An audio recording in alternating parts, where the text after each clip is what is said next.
Can you believe it? No, I can't. Well, you've been doing this many a year. We have. You know, time sure passes fast when you're having lots of fun. And we have had a bunch of fun. And we have had fun, and we've gone all over the state and cooked a lot of different things. Now, you all are going to have to suffer through all these hairdos just like I am. Stick around. I think you're going to like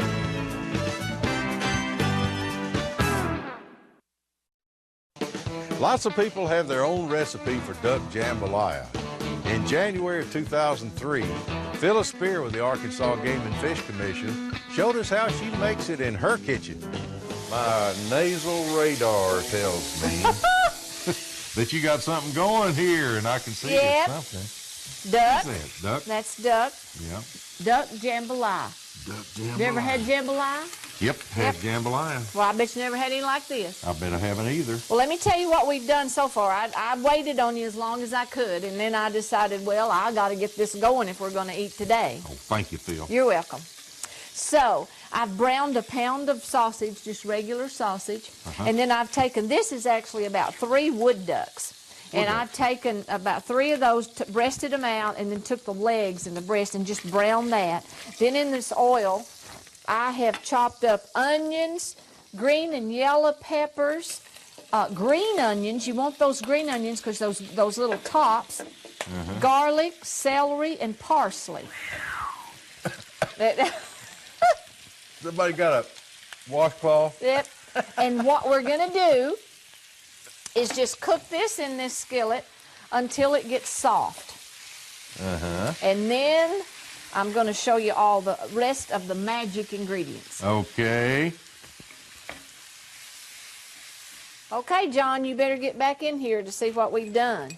Hey. I rang the bell on You the did. way. Now, see, you just cook this. You want to cook these vegetables just till they get soft. Then we're going to put our duck and our sausage back in here, just like that. Then I got to show you about this. This is called tasso, T-A-S-S-O, and it's a Cajun food. And actually what it is smoked pork shoulder, but it's smoked really slow, and you find it in a lot of Cajun recipes.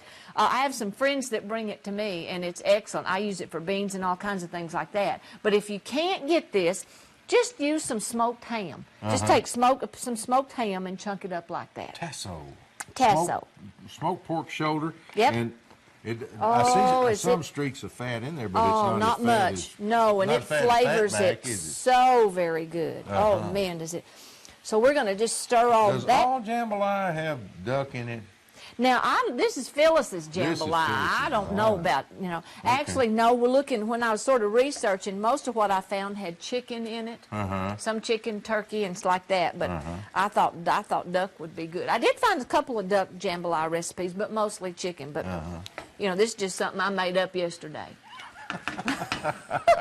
Then we're going to add a can of tomatoes, diced tomatoes, and you can get them already diced, or you can home grow them. Home dice them. Yeah. A can of chicken broth. Okay. Now, if you have time, what I like to do is take the duck carcasses, roast them in an oven for about an hour, and then put them in a big old pot, put them in a great old big pot with celery and onions and apples and things like that, and cook that for a couple of hours, and then make my own duck broth and just freeze it. Yeah. So you can do that. But if you're out camping or something, you can use chicken broth. Then we're going to do some fresh ground pepper. Probably got a teaspoon or however much you like. Yeah. 1 bay leaf. Teaspoon and a half or so of salt. Okay. A little bit of cayenne. Got to have a little cayenne if yeah. it's going to be Cajun, right? It's going to be jambalaya. Yeah. Then we're going to just stir all this up just like this. Get it to going, get it to bubbling. Then we're going to put the lid on it, turn it down to simmer, and let that simmer, just let that simmer cook, about an hour. Suits me. Okay. Come on. This better be good. See? I've waited long enough. Look at that. Now, you thought that would just come out the sides and the edges and all that. This is not something that you just accidentally do, though. I mean, No, there's quite a few steps to this, and you have to take, it takes a bit, but but I think you're going to find out it's worth it. Nice and A little cool. bit of garlic bread, yeah, nice and cool for him. There's your spoon. Okay, am I going to need a And bib? while you're gonna, you may need a bib because it's gonna be laraping. Wow. While you're tasting that, I want to tell the folks how we did that. Okay, that's... We took boy, a couple of ducks. If you're using mallards, use a couple of ducks. We use wood ducks, so we use 3. And the legs, just cut the breast in chunks. A pound of sausage. And then we used about probably a cup or so of smoked ham. Onion, green onion, celery, green pepper, yellow pepper, and garlic all chopped up. Salt, pepper, red pepper, and black pepper. Diced tomatoes and chicken broth, duck broth if you have it, a bay leaf, fresh parsley, and white rice. We browned all our meats. And then we just cooked all the vegetables till they got soft. Then put the meat back in there, put the tomatoes on there and the spices, the chicken broth. Let that simmer for about an hour because, the longer it simmers, the better the flavors get. And then after it simmers about an hour, put about a cup of rice in there. Let that cook about 20 more minutes. How many recipes have you done on Arkansas Outdoors? 125? Well, we've been doing the show for 10 years. This is the best one you ever did. Is he not my friend? Is this not my friend? He says that every time. This time I mean it. You mean it? The best one you ever did. Oh, I'm so glad. Oh, this Duck jambalaya. You try. All right.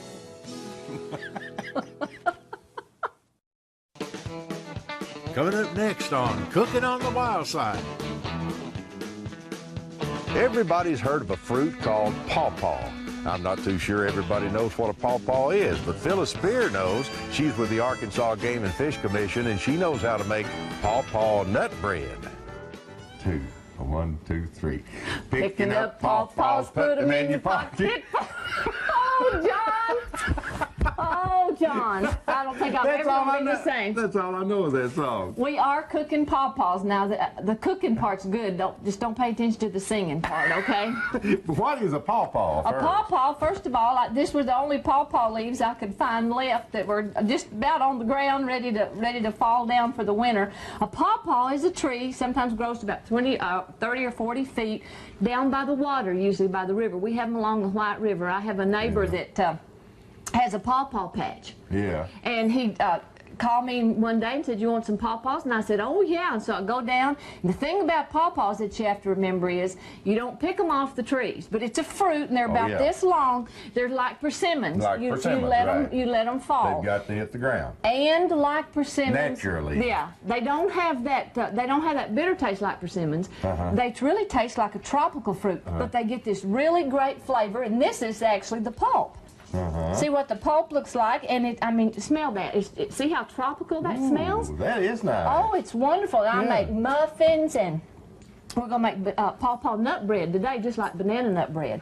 But the fruit, believe me, there are lots of seeds in it, and I've tried every way in the world, and all you got to do is you just got to get your hands in there and squish it around. Do pawpaws grow statewide or just in Yes, statewide, and really over much of North America. And they're kind of like persimmons. They got to hit the ground. Yeah, you won't have that bitter taste, but they just won't have any flavor. Yeah. So, what we're going to do is make pawpaw nut bread today. Let's do it. Let's do it. Yeah. I've taken a stick of butter here, the good old butter. Good old butter. And a cup of sugar, and I've just sort of blended that together. Then we're going to put 2 eggs in here and mix this up. This is real simple. And John, actually, you could take your favorite banana nut bread recipe and just put pawpaws in it. And you just want the pulp. And by the way, I want you to know that this is pulp that I froze. Oh, really? Yeah. So what I did, right, and you won't pick these now. You won't pick these until the fall, late summer. And then you just take it off, and then you can just freeze it. I freeze it in cup containers, and then it. Well, by the same token, I guess. Go ahead if you want. Well, you're gonna have to talk, and I'm gonna have to mix. Stir, yeah. I guess by the same token, the bread is freezable also. Oh yes, as a matter of fact, you can make that ahead of time. Because if you're gonna make pawpaw nut bread, you ought to make more than just one pound, right? especially, you know, if you're Sure. if you don't want to freeze them. Okay, then what we're going to do is take a cup and a half of flour, and this is just absolutely the handiest little How much measuring sugar cup. did you put I in put there? a cup of sugar. Cup of sugar. Yeah, and we're going to take a cup and a half of flour. Whoops. You hold that. That's just a This is little. Mary's kitchen. It won't matter if we make a mess. We'll leave it for Mary. Yeah, we'll leave it for Mary to clean up. Yeah. She likes cleaning up. Well, that's pretty close. Don't tell anybody I'm going to dump that like that. Let's call it a cup. That is a cup and a half of flour. And a half. And I'm just going to mix that with my hands. But you really want to cream that butter and sugar together. Yeah. 1 stick of butter. Cup and a half. Cup and a half of Flour. Cup of sugar. Cup of sugar. Cup and a half of flour. But these are just the neatest plants. You can't imagine how pretty they are. And like I said, it really does look like, it looks like a tropical fruit growing. You just, I mean, it's just. Is a pawpaw bush or a tree? It's a tree. Okay. Now, I mean, these trees are like 30 and 40 feet tall. And then this is just a cup of pawpaw pulp. We're going to put in there. What kind of outdoor varmints eat pawpaws? Oh, the groundhogs love these. Coons love them. Of course, I know wild hogs eat them. Yep. Deer Yeah. probably eat them. Oh, yeah, deer will eat them, but I'm telling you, down at Jody and them's, the groundhogs just love them. Cultured, Half a low-fat cup of buttermilk. Buttermilk. Then to that buttermilk, we're going to add just a teaspoon of soda. I don't think I got quite. See, I don't even measure with measuring spoons. Did you notice that? She got measuring spoons, it still doesn't measure. It still doesn't measure right. Stir that in there. That'll be kind of a thin batter, but it'll cook up just so good. Do you smell the pawpaws? Oh, yeah. Oh, they Boy, smell good. They're really, ooh, that's nice. Is the bread going to kind of smell like that? The bread's going to smell like that, and it's going to have that real fruity taste, too. Yeah. We're almost there. If you'll pick up those pecans, then I put a two-ounce package of pecans The whole thing? in there, the whole thing in there. You just dump that in there. I'm going to mix that around. I got a pan here that you spray. All I do is spray it with that vegetable spray. You can flour it if you want to, but since there's as much butter in it as there is, you really don't. I would offer to hold that, but you got to, that's a one. This is a one-person woman thing. deal. That's right.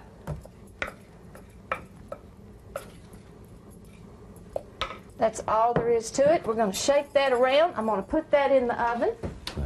350 degrees for 1 hour. 1 hour. And then you'll test it. You know how you test the stick of toothpick and stuff? Yeah. Sometimes you have to cook it a little bit longer, but that's, you know, that's really about all the time it takes. Now, John, we're really going to be like those big-time cooking shows now. Oh, really? You know how when we cook possum and stuff like that, we don't usually have an extra one. But I've already got a Possums loaf. are so scarce, you know. I've already got a loaf of pawpaw nut bread already made. All right. So you get to taste. You don't even have to wait to taste We're today. going to put it on a saucer.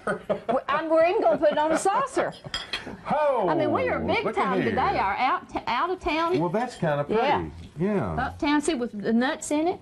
And you can see it. It's a beautiful loaf of bread. And you talk about something make a nice, you know, Christmas present or a nice present for somebody. So all in the world you do, you taste. I'm going to recap for the folks. Good. Take a stick of butter and a cup of sugar, cream that together. Then add 2 eggs in with that.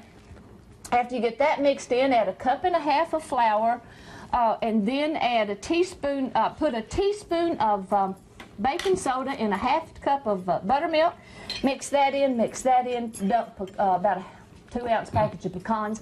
Mix that all up, cook it at 350 for an hour, and you got pawpaw nut And bread. it is great. It is good, isn't It it? is really, really good. Boy, if you had access to a lot of pawpaws, you could bake a bunch of this stuff and give it away as Christmas freeze it and gift. give it as gifts. What I've done, and you can also freeze the pawpaw and then make it along as you go too. Don't give any more of that I away. won't give any more of it away, but you can also use persimmons. Try it, pawpaw nut bread.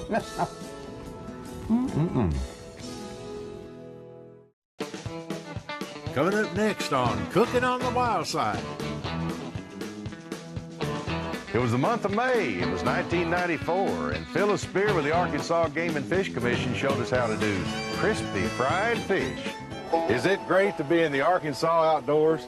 We're on the banks of the White River at Buffalo City, Arkansas, and these people are out here catching trout, and Phyllis Spear with the Game and Fish Commission is going to cook us some crappie. That's right. Well, that's close. Yeah, close. Right. What? Oh, boy. This is a brand new deal now. Oh, this is the easiest way, and in my opinion, the best way to fry fish there is. And there's not going to be a recipe this time, John. Oh, really? I'm just going to tell you how to do it. It's so simple, anyone can do it. You're not going to believe it. You're not going to believe it. And what better way to enjoy the springtime than out and have a good fish fry? And we're doing something a little different this time. We're cooking on a stove instead of a campfire. You know, we haven't done that yet. Yeah, right. Well, a lot of people that enjoy fish at home or are out camping don't particularly want to cook on a campfire, so we thought we'd show a different little angle and cook on a stove. A lot of people feel a little bit afraid to cook on a campfire. And more comfortable. Yeah, I think more comfortable. And this is quite honestly is easier, especially if you have a lot of children around and you're just going for a short time. You don't have to worry about coals and all that. Sure is. What we're going to do is we are very fortunate to have some crappie, and we're going to cook it out here. And the most simple way to cook this fish, the most simple way in the world, is what we're going to do today. After we moved to Mountain Home, we had some friends that had us over for dinner. It's the first time I'd ever tried it. But they, instead of a cornmeal batter or flour batter, you know what they used, John? What? Instant mashed potatoes. My goodness. And that's what we've done. We've taken some instant mashed potatoes right here. Just dry? Just dry instant mashed potatoes. Now, what I've done with these is put Cajun seasoning in them because I like our fish just a little spicy. But now, if you want to, you can just put salt and pepper or just pepper or any other kind of seasoning you want. But that's all there is to it. And we're going to take these fillets and we're just going to roll them in these instant mashed potatoes. And see, that's the way it looks. And then we're going to put it in this pan to fry, and it's going to sizzle up.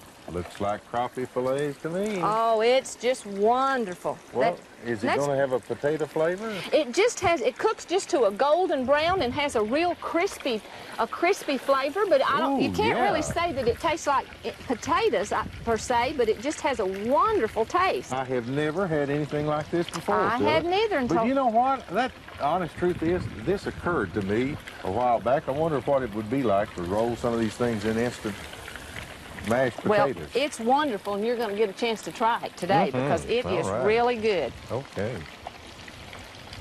Oh, they're going like everything. Oh, see, it doesn't take them long at all. I always have trouble figuring out how long to cook fish, and everybody has some kind of a, you know, cook them till they float, or cook them till they bark, or cook them till they do something else. How long do you cook them? Well, I cook them till they're done, John. That helps me a bunch. Actually, it doesn't take fish very long at all. No. And you just want to cook them until they're golden brown. And you can see that's just getting just really golden. And it just is the easiest way to cook fish. And another nice thing about cooking fish this way is that you don't have to use a big, deep pot and use lots of oil. I'm just using a skillet here with maybe an inch of oil in it. So rather than deep frying, you actually could use less than an inch of oil. You actually could use less. Yes, you really could, because it doesn't take much oil at all. Now, see, those are just going to cook just a little bit more, and then they'll be ready to eat. Well, John, here's the last piece in this batch. Well, it sure is pretty enough. Isn't it beautiful? Oh, and tastes good. Let me hold that, and you just take a little piece of that and see what you think about. Oh, I really shouldn't. Oh. Oh, I guess I will. And it's always so hot. Bless your heart, you always have to eat it, and it's just so... I didn't get the hottest piece. Oh, Phyllis, that's fine. Isn't it wonderful? That is really great. Instant mashed potatoes, folks. That's all you have to have. So we're not going to recap a recipe, but just kind of breeze through what all you put in there. Absolutely. All in the world you have to do is buy instant mashed potatoes, put them in a bowl, a big pot, and get whatever seasoning you like. For this particular batch, I used Cajun seasoning, but if you like other things, lots of garlic or just salt and pepper, and just coat them well and fry them in about an inch of oil in a skillet. That's all you have to do. I'll testify the fact they'll eat. I think you'll really be surprised how good it is.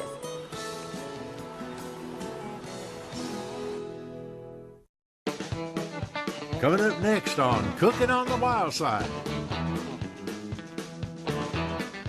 Blackberry season in Arkansas? Whistle for Phyllis Spear with the Arkansas Game and Fish Commission. She may cook you up a Dutch oven blackberry cobbler. If you're in Arkansas's out of doors, regardless of what month of the year it is, you're probably going to be doing a little cooking, at least around here. Phyllis Spear with the Game and Fish Commission does some cooking. And I tell you what, you got something going here. By golly, we're going to cook outside, though. It's cooler to cook outside than it is inside. Absolutely, absolutely. It's summer in Arkansas. It's hot. Yeah. What's one of the most miserable things you can do when it's hot in Arkansas? Oh. Well, now it requires... Field poles. It requires briars. It requires chiggers. It requires snakes. Oh, you said the magic term, briars plus chiggers. That's picked blackberries. That's picked blackberries. And we do have a bounty of them in Arkansas, don't we? Yeah, really do But this year. boy, let me tell you, if you're lucky as I am to have neighbors that grow all these wonderful blackberries and blueberries. I've got a bunch of them, but they're tiny little old things. Look what these are called Navajo. There's my neighbors got Smitty's U-Pick, and they have all these wonderful berries. This particular one happens to be my favorite. This is, as I said, Navajo, developed in Arkansas. At the University of Arkansas Research Station. Dr. Moore came up with this, and most of his berries have a Native American name. Yeah, Navajo, Cheyenne, Comanche, and all these. yeah. But I found that the Navajo is my favorite, and it's the sweetest. Oh, really? So I thought what we'd do is take some of these wonderful Arkansas berries That's not cheating. You bet. And we're going to make a blackberry cobbler in a Dutch oven. Great idea, Phil. But we're going to do it the easy way. Oh. This is the way you could do it if you were camping. You know, There's you an don't easy have way. to do it. You don't have to roll out the crust and all that. First thing you do is buy this pie crust that some nice little old lady in the kitchen already made it and rolled it out. And put into... Put it into a little bag and bag. sold it to the grocery store, and then you can just go buy it just like this. So all we do, take one of them, put it right down in this Dutch oven just like this. You're just going to make like a pie crust. See there? That's you don't even care if it's a little bit wrinkled. No, because that's just going to be sopping stuff. You're going to eat the wrinkles That's too, right? Then you're probably going to put 4 to 6 cups of berries. I just put, this is another one of those measuring things. Yeah. Put about that many berries. Gob of berries. Then we're going to put gotta have a little butter. Oh, yeah. Just to stick a little dab here of butter and a little dab there of butter. Yeah. How many dabs? This is so easy. Oh, about 3 dabs, I guess. Oh, you're not going to put the whole stick in. Oh, well, now, I will put the whole stick in if you want me to, John. No, that's all right. That's okay. We might have to put some more on top, though, you see. Well, that's true. You got to... Then what I do is take... probably about a half a cup of flour, a quarter to a half a cup of flour, a little bit more than that. This is another one of those measuring things. And then about a cup to a cup and a half of sugar, and I'm just going to mix that together, just like that. That's exactly a cup and a half. Oh, absolutely. I've seen it before. And the only reason you're using the flour is to thicken it, Oh, really? to make it thick. And then I just pour that over the berries, just like that.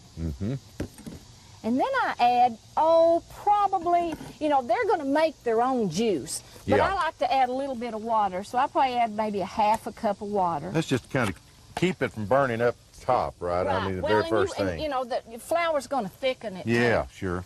Then you take this second crust. Which this little old lady also rolled out. She was so kind to give you 2. With an Amish rolling pin. That's right. She was just so kind to give What was that rolling pin made out of? Maple? Mine's made out of maple. I've seen them made out. The one that did this now, probably. Well, she knew her business. That's right. I'll hang on to that. You're just such a good Am help. I handy? And then just put this one on top like this. We're filing these things over here in the wastebasket. I'm so glad. Then we're going to take a little more butter. Kind of smear it around. Smear and gob. Yep. Or is it gom? Smear and gom or smear and gob? Whatever melts your butter. Whatever melts your butter. And then I'm going to cut a little X in this so that the steam can escape. Okay. And then I like to take, just like a little sprinkling of sugar. Why not? And put it right on top. That'll make a glaze. Now that is all in the world there is to this. We're going to put the top on it. We're going to take it over here to our fire, and we're going to cook it till it gets done. All right, let's do it. Here we go. So here we go. Whoa, Blackberry whoa. cobbler. Can you see that? Is that not beautiful? Looky here. Now let's see what it tastes like, John. I think I'll just ease over here and see if I can't find me a spoon, because I will sample that. Oh my goodness, Phyllis. I didn't want anything that good. I know it's rough. It's a rough job, but someone's got to do it. But I'm here to tell you, better hold this bowl by the side. It's hot. I know it's hot. Poor John. Oh boy, that's hot. His goozle, it's amazing. He even has a goozle. Yeah, I'm telling you. His goozle's been burned to the crisp. Yeah. Maybe if you can just taste a little bit of that juice. That's what I'm going to do. This is one of the most simple recipes you'll probably ever do, but yet very good. Take ready-made pie crust, put one crust in the bottom, then put 4 to 6 cups of blackberries, these wonderful Navajo, if you happen to have an opportunity to get those. Put those in that crust, then mix about 1.5 cups of sugar, 1/4 to 1/2 cup of flour. Pour that over the blackberries, put about 1/2 cup of water in there, and then just daub it around on the top with butter. Put the other crust on the top, put a little butter on that, sprinkle it, put it in a Dutch oven, put a few coals on the bottom, cover it with coals on the top, and cook it about an hour. Check it about every 30 minutes, 45 minutes, and you've got blackberry cobbler. A la Arkansas Outdoors.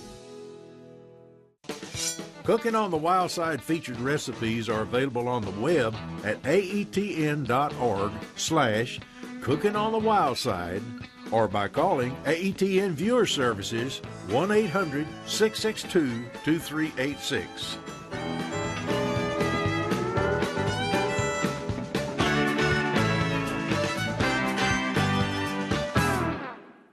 One, two, three. Picking up pawpaws, put them in your pocket. Oh, John!